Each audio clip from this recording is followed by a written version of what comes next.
Hi friends, I am Tilak. You're watching Tech May Be Unique, and today we're going to see how to insert an infinity symbol on your WPS presentation on your mobile phone. And if you're new to this channel, make sure to click on subscribe button below. We just move on to the video. How to insert a infinity symbol on your WPS presentation mobile, I just going to show in this video.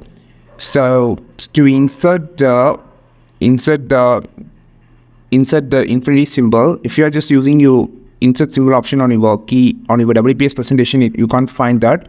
Instead of that, you can just use your keyboard. Here I just using Google Keyboard or Gboard. You can just download it from the Play Store. So after downloading the keyboard, here I just going to use it as an alternative because there is no insert symbol option here.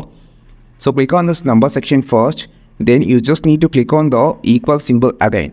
So here you can find a lot of symbols, but you can't find the infinity symbol because it's a hidden symbol. You just need to run on the equal symbol, so you can just move and select the infinity symbol. This is the way that you can just insert the infinity symbol on your WPS presentation on your mobile phone. I think this video helped you a lot. Like this video, share this video, subscribe to this channel. We will meet our next video with a super valuable content. This is Tilak signing off from Tech May Be Unique. Have a wonderful and beautiful day.